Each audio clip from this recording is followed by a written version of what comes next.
Shrimp is the fruit of the sea. You can barbecue it, boil it, broil it. There's pineapple shrimp, lemon shrimp, coconut shrimp. Shrimp and potatoes, shrimp burger, shrimp sandwich. That's about it.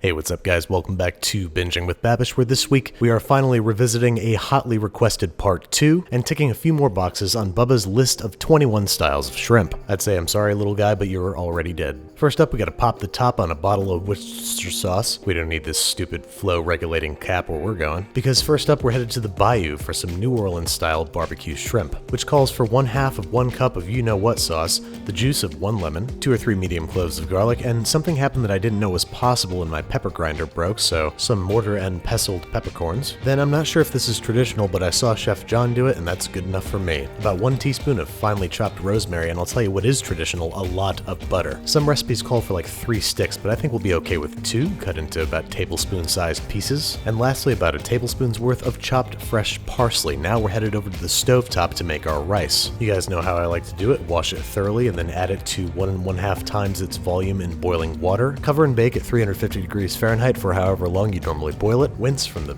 blistering heat of your oven. Remove, fluff with a fork, check for doneness, and season with salt. And then it's time to make some of Emeril's essence, which is pretty much just a great all-purpose Creole seasoning, starting with 2 teaspoons of paprika, 2 teaspoons of kosher salt, 1 teaspoon of mortar and pestled pep, 1 teaspoon of garlic powder, 1 teaspoon of onion powder, a teaspoon of cayenne pepper, a teaspoon of thyme, and a teaspoon of dried oregano. And as the man himself would say, boom! Go ahead and tiny whisk together your delicious all-purpose Creole seasoning. And now finally all of our mise is en place, so we're going to head on over to the stovetop where we have a very thin layer of vegetable oil preheated in a stainless steel skillet, into which we are going to deposit our head-on unpeeled shrimp, which apparently imbues the final dish with extra shrimpy flavor. After we've let these guys cook on one side for 1 minute, we are crushing in our garlic, adding a pinch of our mortar and pestle pep, adding a nice little bang of our Emeril's essence, letting everybody toast for an additional minute before deglazing with our Worcestershire sauce, along with the juice of our lemon and our possibly not traditional freshly chopped rosemary. We're just going to mix that up and let all those flavors get to know each other while this guy comes up to a simmer. Once it does, we're going to lower the heat down to pretty darn low and start adding our butter 3 pats at a time. We want the butter to slowly emulsify into the sauce, so we're going to stir and melt and add and stir and melt and add, all the while over just enough heat to keep the butter melting until we've added all 2 sticks worth. And then once I'm down to my last pat of butter, I'm going to add the freshly chopped parsley, reserving some for garnish, and keep stirring until the butter is completely melted and we have an incredibly rich, shockingly flavorful, emotionally draining sauce, which we are going to serve with a side of long-grain white rice. Spoon a few of our shrimpy buddies in there and make sure that you spoon a whole lot of the sauce in there. You're going to want to drink it with a straw, I swear. Now, you might notice that this is not barbecue at all, but it is what New Orleanians refer to as barbecue shrimp. And with Bubba being from Louisiana, it only seems fitting. And I gotta say, this is better than most barbecue I've ever tasted. Make sure you suck the brains out of your shrimp's skulls, peel open their shells, and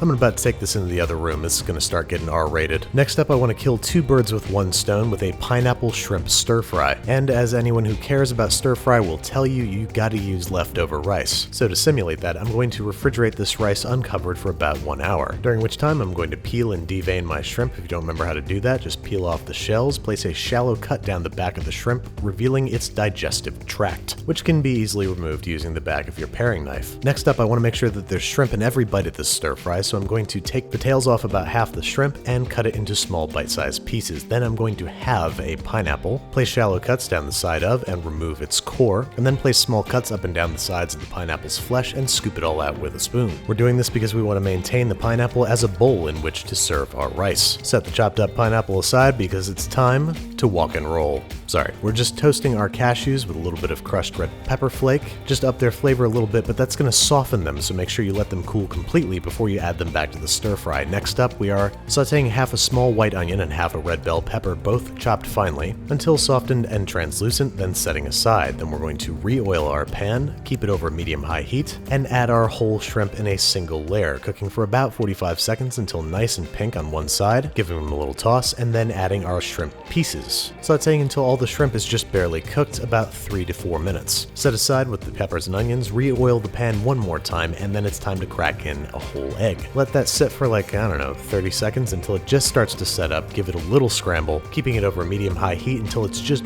barely not quite cooked yet, and then it's time to add our imitation leftover rice. Just get all that on in there. It's probably about 3 cups worth of cooked rice, and to that I'm going to add 2 tablespoons of soy sauce, 1 tablespoon of fish sauce, and about a tablespoon of garam masala, which I made recently for an episode of Basics, but you can just use curry powder if you don't happen to have that on hand. Also a little pinch of MPP and a slightly larger pinch of kosher salt. We're cooking that over medium-high heat for about a minute before adding our pineapple. Oh, you too, little guy, you're not getting away that easy. We're cooking that for another minute and a half before adding our reserved peppers, onions, and shrimp. We're pre-cooking and adding these things in stages to make sure that nobody gets too mushy or rubbery. Give that a nice toss so everybody gets to know each other, and as always, taste for seasoning and adjust as necessary. And last but not least, we're going to add 1 chopped scallion and our toasted and cooled spicy cashews. Make sure you've killed the heat at this point so we don't end up with mushy cashews. Now, I'm not sure from which cuisine this dish originates, if any, but it's a perfectly lovely way to prepare shrimp, and it looks pretty nice shoved into the carcass of a pineapple, topped with a couple extra shrimpies, maybe a little scattering of scallions. And there you have it, a whimsical way to kill 2 birds with 1 stone and make both pineapple and stir-fried shrimp. Let's give it a little taste here. Not the most practical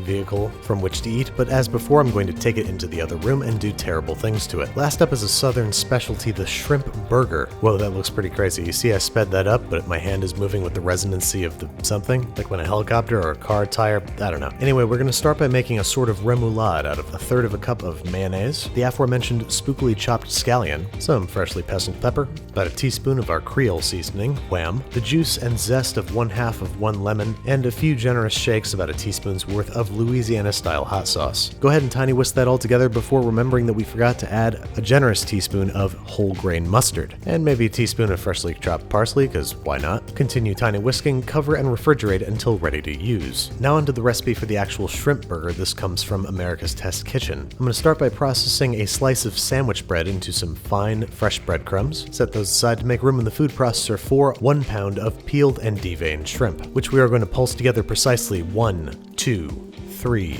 4, 5, 6, 7, 8 times. No more, 9 times, why not? Then to the breadcrumb mixture, we're adding 2 chopped scallions, 2 tablespoons of finely chopped parsley, about 1/3 of 1 cup of mayo, salt, freshly pestled pepper, and then I'm going to try out like 1 teaspoon of Old Bay seasoning. I feel like it's going to work really good in this context. Go ahead and mix together this flavorful burger glue and then add the processed shrimp. Mix gently but confidently until thoroughly combined, and then form into 3 pretty little patties, which we are going to arrange on a sheet pan, cover loosely with plastic wrap, and refrigerate for at least 30 minutes and up to 3 hours. Just enough time to toast our hamburger buns. It's like I always say, if you're no good at puns, just toast your buns. Or even if you're good at puns, you should toast your buns. Just always toast your buns. And then into a vegetable-oiled and preheated non-stick skillet go our shrimp burgers, which we're going to fry on one side for 2 to 3 minutes until a golden brown crust has formed. Yes, I know I'm using a metal spatula on a non-stick skillet. Don't do this at home. I am a trained professional, not really. After flipping, I'm going to finish these in a 375-degree Fahrenheit oven for a few minutes until they register 140 degrees Fahrenheit internally. Place on a dressed bun, top with a little bit of our remoulade, top up, and serve. Now, I kind of want to just dig into this thing, but I never pass up an opportunity for a halfway decent cross-section. And you know what? For a burger, this one looks pretty nice. Lots of color, the patty is staying together nicely, and it is absolutely delicious. So delicious, in fact, that I didn't wait to take it into the other room before annihilating it on camera. I'm sorry you had to see that.